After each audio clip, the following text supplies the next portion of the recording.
Bienvenidos a nuestros programas en donde se va meditando la palabra de Dios. Palabra de Dios que será proclamada solemnemente en la Eucaristía Dominical. Esto lo que quiere hacer es calentar el corazón, es decir, rumiar las palabras de Dios, meditar las palabras de Dios, para que en el domingo sepamos qué es lo que estamos celebrando y vayamos preparando de mejor manera la liturgia dominical. Corresponde ahora en este domingo ya Jesús sube al cielo, es decir, hablar de la ascensión del Señor. Son dos términos que son un poco a veces confusos. Hablamos de la ascensión del Señor y hablamos de la asunción. Asunción significa subir, y subir lo utiliza San Lucas en el capítulo 9, versículo 51, para indicar que Jesús va subiendo hacia la ciudad santa de Jerusalén. Va con todos sus discípulos. En cambio, el término ascensión, ya lo indica, es el ascenso. Figuras que vienen del Antiguo Testamento, pues muy elocuentes. La primera de ellos es recordar la llamada ascensión y también llamada asunción de Moisés. También del profeta Elías se dice que él subió en un carro de fuego al cielo. Y entonces son figuras que están en el Antiguo Testamento e imágenes que nos van a servir para comprender la ausencia, presencia de Cristo resucitado. El texto de San Lucas dice que alzando sus manos los bendijo, y sucedió que mientras los bendecía, se separó de ellos y fue llevado al cielo. Pidámosle a Dios nuestro Señor que nos ayude para entender su palabra. Llena, Señor, nuestro corazón de gratitud y de alegría por la gloriosa ascensión de tu Hijo, ya que su triunfo es también nuestra victoria, pues a donde llegó Él, nuestra cabeza, tenemos la esperanza cierta de llegar nosotros, que somos su cuerpo. Esta es la oración colecta de este próximo domingo. Siguiendo la cronología pues de los Hechos de los Apóstoles, celebramos 40 días después que comenzamos a celebrar Pascua, la gloriosa ascensión de Jesús. El día 40, naturalmente es jueves, pero por razones pastorales la celebración se ha trasladado al día domingo. La obra de Jesús en el mundo pues ha llegado a su cumbre. La obra que comenzó en el corazón del Padre culmina nuevamente en Él. El cielo hacia el cual sube Jesús es al mismo Dios, que es el mundo propio de Dios. Ya pues determinando la expresión cielo, cielo indica un estado de vida. Y el estado de la vida eterna, la eternidad en Dios, pues es la comunión del Padre y del Hijo mediante el don del Espíritu Santo. Se trata de un estado más que un lugar específicamente. La ascensión de Jesús expresa entonces victoria y soberanía en el tiempo y en el espacio, porque en su subida al cielo, donde no hay espacio ni tiempo, Él llena de sí mismo todo el universo. Aquel que bajó del cielo por su encarnación e introdujo en la carne humana la gloria de la divinidad, como lo explicó San Juan, hemos visto su gloria, Juan 1:14, subiendo al cielo introduce a la humanidad en la divinidad. En la ascensión contemplamos el estado que Jesús ha alcanzado, como lo será la situación definitiva pues de la humanidad. Es así, con un gesto sin palabras, como Jesús nos indica, la dirección correcta por la cual está llamada a realizarse la historia humana y también la historia de toda la creación.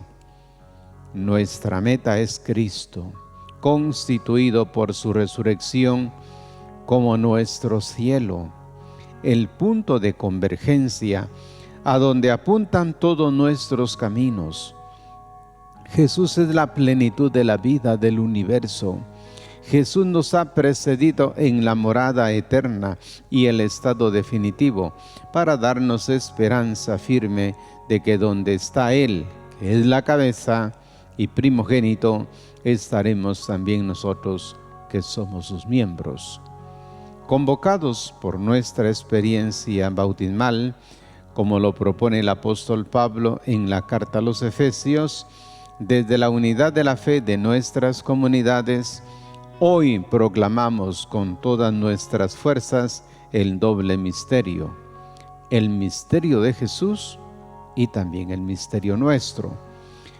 La de hoy es una gran fiesta de alabanza en la que proclamamos que Jesús es el Señor, el hombre perfecto, el principio y cabeza de todo lo creado. El proyecto salvador de Dios sobre el mundo se ha realizado en el cuerpo de Cristo. Por nuestra parte, nosotros tomamos conciencia de que Jesús es nuestra esperanza, nuestro presente y nuestro futuro, que nos aguarda un futuro glorioso, un futuro que se anticipa hoy en el gozo de la comunidad y en la responsabilidad histórica que tenemos de cara al mundo en que vivimos. Pero veamos el texto y su contexto del próximo domingo. El texto que vamos a leer es el texto de San Lucas, capítulo 24, versículos 46 al 53.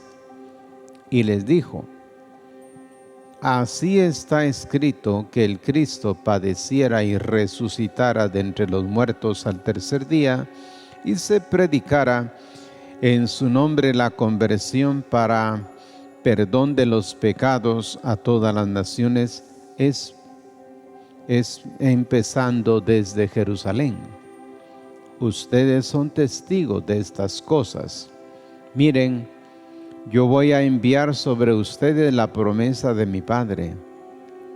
Por su parte, permanezcan en la ciudad hasta que sean revestidos del poder desde lo alto. Los sacó hasta cerca de Betania y alzando las manos los bendijo, y sucedió que mientras los bendecía, se separó de ellos y fue llevado al cielo.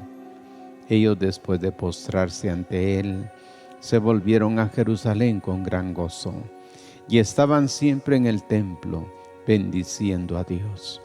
Hasta aquí el relato bíblico que nos plantea este ascenso del Señor. Ahora veamos el contexto.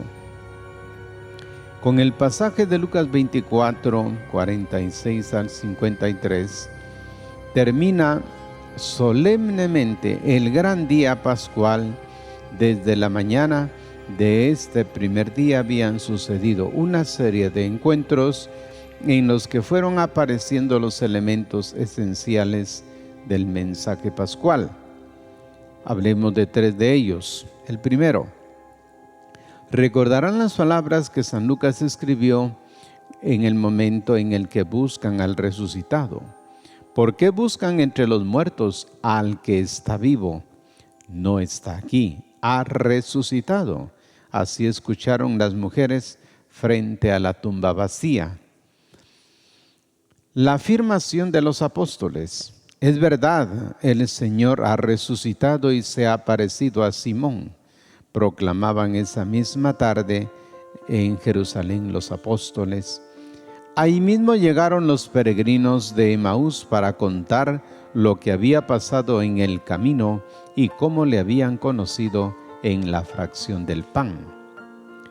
Mediante sucesivas experiencias, Jesús fue convenciendo a sus discípulos de la realidad de la resurrección y los preparó para su misión futura.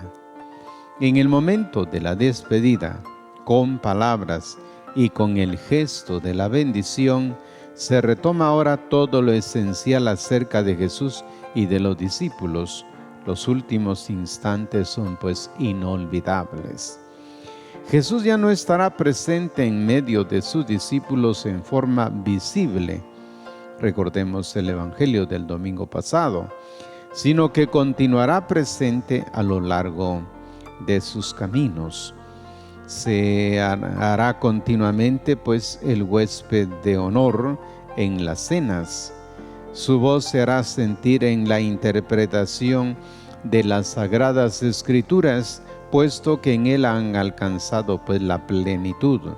Por cierto, el relato de Emaús recoge muy bien estas nuevas formas de su presencia gloriosa, pero de todas maneras el Maestro sigue su camino hacia el cielo. La estructura del pasaje, cómo está ordenado. El Evangelio de hoy recoge las últimas palabras de Jesús a sus discípulos y el evento excepcional de su exaltación al cielo. Todo está cargado de mucha solemnidad. Se trata de palabras y de gestos que permanecen en la memoria de los discípulos. Para explorar mejor el mensaje, distingamos pues 4 partes. 1. La entrega del querigma misionero, capítulo 24, versículos 46 al 48. La promesa del Padre, capítulo 24, versículo 49. La exaltación de Jesús al cielo con las manos extendidas bendiciendo, capítulo 24, versos 50 al 51. Y él hizo lo bello pues que tiene el epílogo festivo del Evangelio, capítulo 24, versículos 52 al 53. Después de todos estos elementos introductorios, sumerjámonos en el texto con la profundidad y la actitud de acogida que nos pide pues la lectura del texto. El querigma es el núcleo de la predicación cristiana en los tiempos apostólicos. ¿Y en qué consiste el querigma?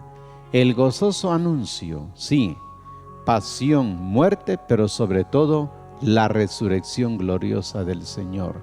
Y todo el beneficio que ha traído la resurrección se constituye así en anuncio gozoso, de experiencia de encuentro, y el que lo proclama, pues naturalmente lo ha vivido, y por eso se le llama querigma o anuncio. La iglesia no se inventó pues un mensaje, sino que lo recibió del mismo Jesús.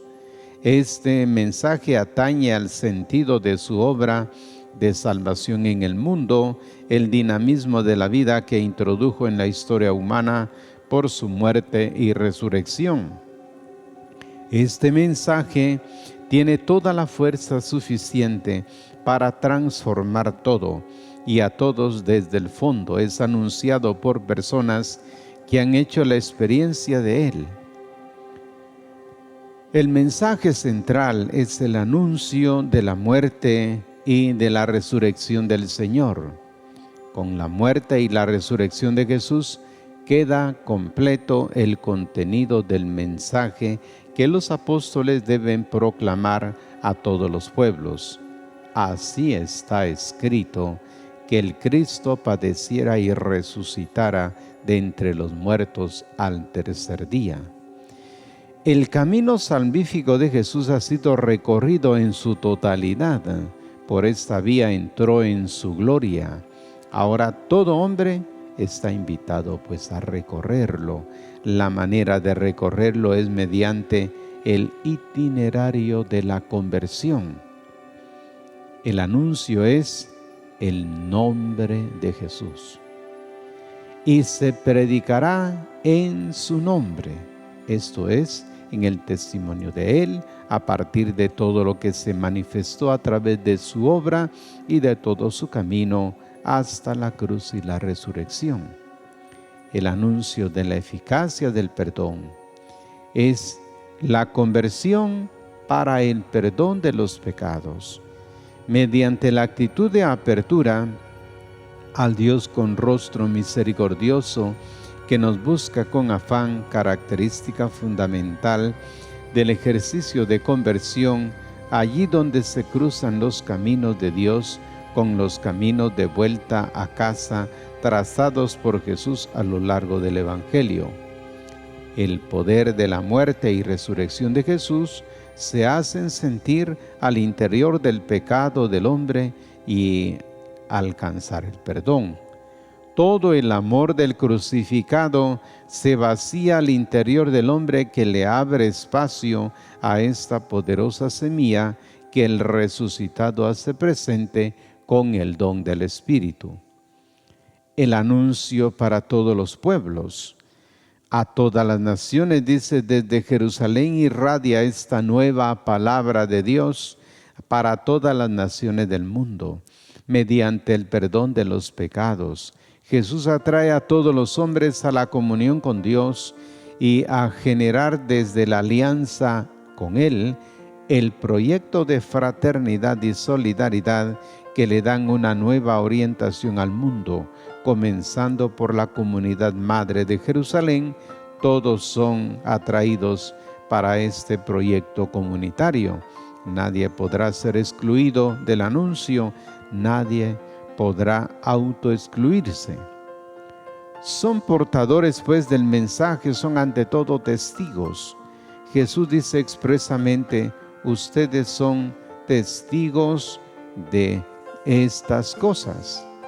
Todo anuncio debe partir naturalmente de testigos. Por eso Jesús resucitado hace de sus discípulos testigos cualificados. Precisamente en el encuentro con Él y su regreso a los cielos se completa la serie de acontecimientos que deben testificar, como dicen Hechos 1, 21 al 22. Conviene que entre los hombres que anduvieron con nosotros todo el tiempo que el Señor Jesús convivió con nosotros, a partir del bautismo de Juan hasta el día en que nos fue llevado, uno de ellos sea constituido testigo con nosotros de su resurrección. De esta forma queda claro que el mensaje cristiano no se fundamenta en especulaciones, en ideas u opiniones personales, sino que en acontecimientos históricamente documentados y en las instrucciones que dio el mismo Jesús, las cuales quedaron grabadas en la memoria de las primeras comunidades.